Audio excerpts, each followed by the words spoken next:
Top 5 standard romance films. Romance या romantic प्रेम किसी व्यक्ति के लिए प्यार की भावना या एक मजबूत आकर्षण को कहा जाता है। दुनिया भर में हजारों फिल्में रोमांस को दिखाती हैं। प्रेम और रोमांस पर अगर फिल्मों की लिस्ट देखें तो ये अनकाउंटेबल है, लेकिन फिर भी हम आज आपके बीच दुनिया की 5 सबसे ज़्यादा रोमांटिक फिल्में लेकर आए हैं। इन फिल्मों को दुनिया की सभी बड़ी वेबसाइट्स ने रैंकिंग दी है और फिर हमने इन फिल्मों को देखा और पाया कि ये फिल्में आप सभी के साथ शेयर जरूर की जानी चाहिए। दोस्तों, मेरा नाम है एक्स और आप देख रहे हैं साहित्य और सिनेमा। यदि अभी तक आपने हमारा चैनल सब्सक्राइब नहीं किया है तो जल्दी से कर लें ताकि हमारे सभी बेहतरीन वीडियोस आपको मिलते रहें। हमारी लिस्ट की पहली फिल्म है ब्लू लेगून। 1 घंटा 45 मिनट की ये रोमांटिक एडवेंचर फिल्म है जो 1980 में रिलीज हुई थी। IMDb पर 5.8 की रेटिंग वाली इस फिल्म को रैंडल क्लेसर ने डायरेक्ट किया है।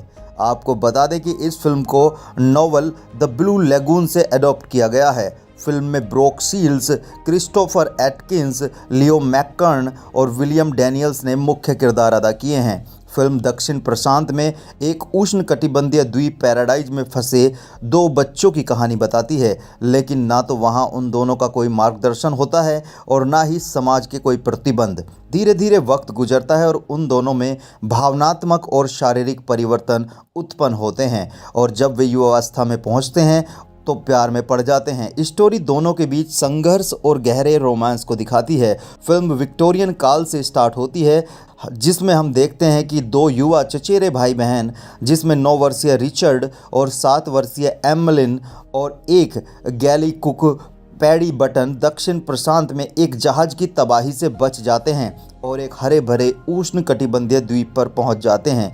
बाद में शराब के नशे में पैडी की मौत हो जाती है।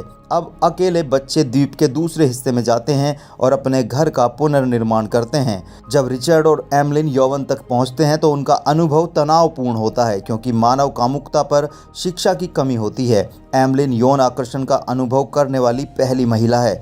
वह अपने पहले मासिक धर्म से डरती है और रिचर्ड को उसके घाव यानी प्राइवेट पार्ट का निरीक्षण करने की अनुमति देने से इनकार कर देती है क्योंकि दोनों को ही जीवन और अनुभूतियों और नेचुरल इवेंट के बारे में बेसिक एजुकेशन नहीं मिली है। आखिरकार रिचर्ड एमलिन के प्रति अपने आकर्षण को पहचान लेता है। जब रिचर्ड एमलिन के साथ यौन संपर्क शुरू करने की कोशिश करता है तो वह उसे मना कर देती है।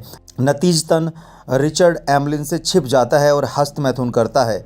बाद में एमलिन ने खुलासा किया कि वह रिचर्ड के हस्तमैथुन के बारे में जानती है और अपने अंकल ऑर्थर को इसके बारे में बताने की धमकी देती है। बाद में दोनों लेगून में नग्न तैरते हैं और फिर किनारे पर तैरते हैं। अभी भी नग्न रिचर्ड और एमलिन संभोग की खोज करते हैं और प्रेमी बन जाते हैं। नतीजतन एमलिन गर्भवती हो जाती है, हालांकि उनमें से कोई भी उसकी गर्भावस्था को नहीं पहचानता। आगे फिल्म काफ़ी रोमांस, लव और सेक्सुअल फैंटेसी से भरी हुई है। हमारी लिस्ट की दूसरी फिल्म है सर्वाइवल आइसलैंड। 1 घंटे 35 मिनट की एक थ्रिलर इंडी फिल्म है जो 2005 में रिलीज हुई थी। IMDb पर 4.9 की रेटिंग वाली इस फिल्म को स्टीवर्ट रॉफेल ने डायरेक्ट किया है। फिल्म में Billy Zane, Kelly Brook, John Pablo Di Pace ने मुख्य किरदार अदा किए हैं। जैक और जेनिफर एक धनी कपल हैं जो क्रिसमस के दौरान कैरिबियन में नौकायन कर रहे हैं।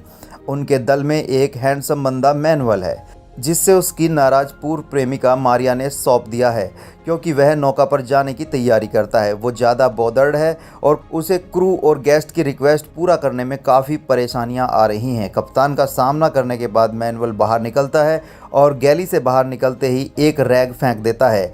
रैग एक गैस की लो पर जा गिरती है और पूरी नौका में आग लग जाती है। कप्तान आग बुझाने के यंत्र से आग पर काबू पाने में असमर्थ है, इसलिए वह जहाज़ छोड़ देते हैं और सभी लाइफ बोट पर सवार होकर अपनी जान बचाते हैं। उनकी लाइफ बोट उस रात बाद में तूफान से पलट गई और हर कोई एक दूसरे से अलग हो जाता है। एक निर्जन द्वीप पर जेनिफर पूरी तरह से अकेली है जबकि वह पानी में कप्तान के शरीर को नहीं देखती। जैसे ही वह उसे कॉन्शियस करने का प्रयास करती है तो वहाँ मैनुअल आ जाता है और असफल रूप से उसे कॉन्शियस करने का प्रयास भी करता है, लेकिन कप्तान मर चुका था। अब वे कप्तान को दफनाते हैं और मैनुअल के मार्गदर्शन में शेल्टर के लिए एक झोपड़ी बना लेते हैं और फिर भोजन खोजने के लिए निकल जाते हैं। 2 दिन बाद चट्टान के पास मछली पकड़ने के दौरान मैनुअल जैक को जीवित पाता है उसे वापस जेनिफर और उसकी झोपड़ी में ले आता है। हालांकि जैक पहली बार में मैनुअल का आभारी है, लेकिन अंततः वह मैनुअल को अपनी पत्नी पर गलत नज़र रखने का संदेह करता है। उस मैनुअल को अपना दुश्मन घोषित कर देता है, जो द्वीप से बाहर निकलने के बाद उसके जीवन को बर्बाद करने का वादा करता है। जैक का ऐसा करना जेनिफर को जैक के प्रति अपनी वफादारी पर ही अजीब सा शक होने लगता है, जबकि मैनुअल और जेनिफर के बीच सब कुछ सामान्य होता है। जेनिफर जैक को समझाती है कि उन दोनों को जीवित रहने के लिए मैनुअल की मदद की ज़रूरत है। जैक एक अभिमानी व्यक्ति है और जैक जोर देकर कहता है कि वह दोनों के बिना भी सरवाइव कर सकता है। जैक एक दिन मछली पकड़ने जाने के लिए मैनुअल के चश्मे चुराता है और जब मैनुअल को ये बात पता चलती है तो वह जैक को मारने की धमकी देता है।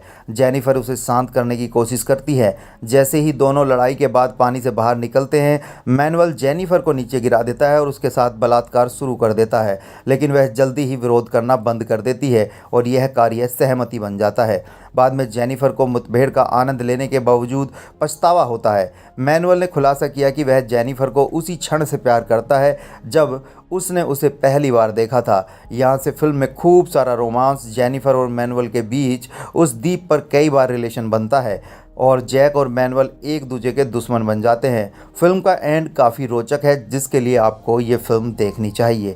हमारी लिस्ट की अगली फिल्म है 6 Days 7 Nights।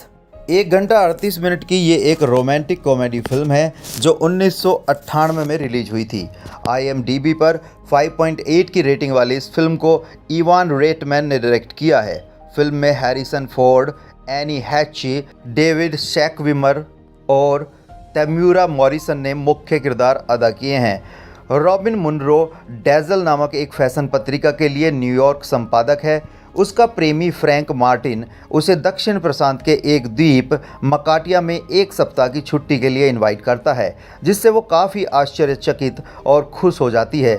मकाटिया के लिए उसकी यात्रा का अंतिम चरण एक जीर्ण शीर्ण डे हैविडलैंड कनाडा DHC-2 बीवर नामक जहाज है, जिसे मध्यम आयु वर्ग के अमेरिकी क्वीन हैरिस द्वारा संचालित किया जाता है। उसके साथ क्वीन की युवा प्रेमिका एंजेलिका भी होती है।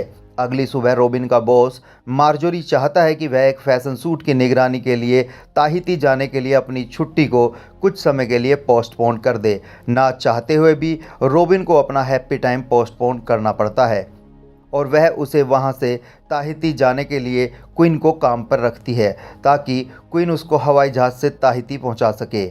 जब रॉबिन अपने प्रेमी को बाय बोलकर ताहिती के लिए उड़ान भरती है तो रास्ते में अचानक आंधी आ जाती है। बिजली गिरने से विमान क्षतिग्रस्त हो जाता है, जिससे क्वीन और रॉबिन एक सुनसान द्वीप पर पहुंच जाते हैं। क्योंकि विमान का पहिया क्षतिग्रस्त हो जाता है और दोनों दुर्घटनाग्रस्त हो जाते हैं। क्वीन का मानना है कि वे द्वीप पर हैं, जिसमें एक उच्च पहाड़ी पर स्थित सिग्नल बीकन है। उन्हें उम्मीद है कि असक्षम होने पर एक मरम्मत दल उनकी हेल्प के लिए भेज दिया जाएगा। एक ऊंची पहाड़ी पर चढ़ने के बाद उन्हें पता चलता है कि वे असल में अलग द्वीप पर हैं। मकाटिया में वापस फ्रैंक और एंजेलिका अपने लापता साथियों के लिए हवाई खोज दल के साथ जाते हैं, लेकिन कई दिनों के बाद भी उनकी तलाश असफल होती है और जल्द ही वो तलाश बंद कर देते हैं। फ्रैंक को लगता है कि विमान दुर्घटना में रॉबिन मर चुकी है, इसलिए फ्रैंक नशे में धुत हो जाता है और एंजेलिका को सेड्यूस करने के बाद उसके साथ सो जाता है, जबकि एंजेलिका क्वीन की गर्लफ्रेंड थी। आगे फिल्म में कई तरह के भावुक मोड़ हैं और काफ़ी सारा रोमांस है। द्वीप पर रॉबिन और क्वीन के बीच क्या क्या होता है और क्या उन दोनों में कोई रिश्ता बनता है या वो वहाँ से जिंदा लौट पाएंगे या नहीं, ये देखना बेहद दिलचस्प है। हमारी लिस्ट की अगली फिल्म है लव रिग्ड। 1 घंटे 27 मिनट की ये एक रोमांटिक ड्रामा फिल्म है जो 2005 में रिलीज हुई थी। IMDb पर 4.9 की रेटिंग वाली इस फिल्म को रेंडर क्लेशर ने डायरेक्ट किया है। फिल्म में Amanda wines, Chris चार्मैक, Jonathan Bennett ने मुख्य किरदार अदा किए हैं। जेनिफर टेलर एक विश्व प्रसिद्ध रॉक स्टार जैसन मास्टर्स से प्यार करती है, लेकिन उससे मिलने के उसके प्रयासों को हमेशा उसकी दास्ता और एलेक्स द्वारा विफल कर दिया जाता है। एक और मौका पाने की उम्मीद में जेनिफर मास्टर्स के पसंदीदा कैरेबियन रिसोर्ट में नौकरी कर लेती है, जिसमें उसका सबसे अच्छा दोस्त रयान शामिल होता है। जेनिफर एक पार्टी जहाज पर सवार होकर चुपके से जा रही होती है तो देखती है कि जैसन पानी में गिर जाता है और वो डूब रहा होता है, तो जेनिफर उसे बचाने के लिए पानी में कूद जाती है और फिर दोनों ही तूफान के शिकार हो जाते हैं और ये जोड़ा खुद को एक सुनसान द्वीप की एकांत खाड़ी में अकेला पाता है। जेनिफर को जल्द पता चल जाता है कि वे रिसोर्ट से थोड़ी दूरी पर उतरे हैं। जैसन उसे विश्वास दिलाता है कि वे फंसे हुए हैं ताकि वह उससे प्यार कर सके। जेनिफर को रयान से मदद मिलती है जो उसे आपूर्ति प्रदान करने के लिए उनके स्थान पर जाता है। एलेक्सिस गुप्त रूप से रयान का पीछा करती है तो उसे जेनिफर की योजना का पता चलता है, तो वह भी उसके साथ रहने का नाटक करती है जबकि रयान मदद कर रहा है। उसने जेनिफर के लिए अपने लंबे समय से उसके दिल में प्यार की भावनाएं हैं। रयान खुद को पूरी तरह से बदल लेता है ताकि वो उसके और भी करीब आ सके, लेकिन फिर भी वह उसे देखती है तो केवल जैसन के बारे में ही बात करती है। रयान ने कबूल किया है कि वह उसके बारे में सोचना बंद नहीं कर सकता और वह उसे बुरी तरह चूम लेता है, लेकिन जब जेनिफर विरोध करती है कि वे दोस्त हैं तो वह उसे बताता है कि वह घर जा रहा है और गुस्से में वहां से चला जाता है। जेनिफर को बुरा लगता है यह जानने के बाद कि तटरक्षक ने उनकी तलाश बंद कर दी है। जब रयान सुनता है कि एक तूफान द्वीप के किनारे से टकराने वाला है जहां जेनिफर है तो वह उसे बचाने के लिए वापस लौट जाता है। क्या रयान जेनिफर को बचा पाएगा या नहीं, और क्या जेनिफर रयान के प्रेम को समझेगी या नहीं, यही देखना फिल्म में काफ़ी दिलचस्प है। हमारी लिस्ट की अगली फिल्म है स्वीप्ट अवे। 1 घंटा 56 मिनट की एक रोमांटिक ड्रामा फिल्म है जो 1974 में रिलीज हुई थी। IMDb पर 7.6 की रेटिंग वाली इस फिल्म को लीना वर्टमुलर ने डायरेक्ट किया है। फिल्म में जीना कार्लो गियानिनी, मैरिएंगेला मेलाटो ने मुख्य किरदार अदा किए हैं। राफेला पावोन लेजेंटी नाम की एक अभिमानी धनी महिला भूमध्य सागर में एक नौका पर दोस्तों के साथ छुट्टी मना रही है। वो तैराकी करती है और धूप सेकती है और अपने कम्युनिस्ट और राजनीतिक वामपंथ के बारे में लगातार बात करती है। उसका नॉन स्टॉप राजनीतिक मोनोलॉग एक समर्पित कम्युनिस्ट गैनारिनो का अपमान करता है। गैनारिनो अपनी अच्छी नौकरी खोने से बचने के लिए उसकी राय पर लगाम लगाने का प्रबंधन करता है। अपने आसपास अपने अपमान के बावजूद गैनेरियो उसे बाकी दोस्तों के साथ देर शाम को एक डोंगी पर ले जाने के लिए सहमत हो जाता है। उनके रास्ते में इन सभी के साथ एक अजीब घटना घट जाती है और इनकी आउटबोट मोटर बाहर निकल जाती है जिससे वे समुद्र के बीच में फंसे रह जाते हैं और ये जगह ज़मीन से अनंत दूरी पर होती है। यहाँ से कोई ज़मीन दिखाई नहीं देती। समुद्र में एक रात के बाद गैनारिनो मोटर को फिर से चलाने का प्रबंधन करता है, लेकिन किसी को भी यह नहीं पता कि वे कहाँ हैं।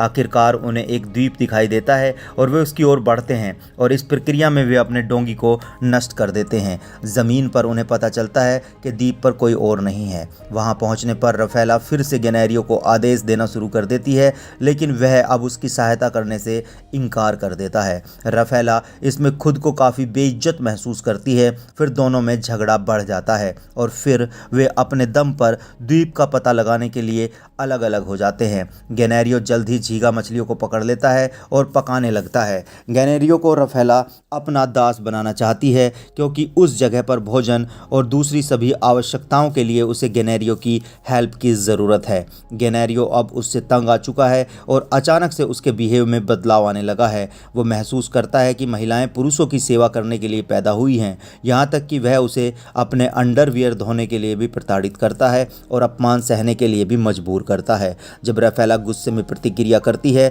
तो गैनेरियो उसे थप्पड़ मार देता है। इसके बाद गैनारिनो उसके साथ बलात्कार करना शुरू कर देता है, लेकिन फिर अपना मन बदल लेता है, यह तय करते हुए कि अगर वह खुद स्वेच्छा से उसे सेक्स करने देगी तो ये अधिक संतोषजनक होगा। बाद में उस शाम राफेला उससे संपर्क करती है और दोनों स्वेच्छा से भावुक सेक्स में इन्वॉल्व होते हैं। गैनारिनो चाहता है कि वह उसके प्यार में पड़ जाए और वह उसके अधीन हो जाए। इस अनजान टापू पर उनके बीच काफ़ी रोमांटिक सीन है जिसमें गहरे सेक्सुअल अनुभव ये फिल्म आपको देती है, लेकिन आखिर क्या वो उस अनजान ज़मीन से दूर की जगह से कभी वापस आ पाएंगे या नहीं, ये देखना काफ़ी दिलचस्प होता है। तो कैसा लगा आपको ये वीडियो कमेंट करके ज़रूर बताइएगा and don't forget to share the video and subscribe our channel.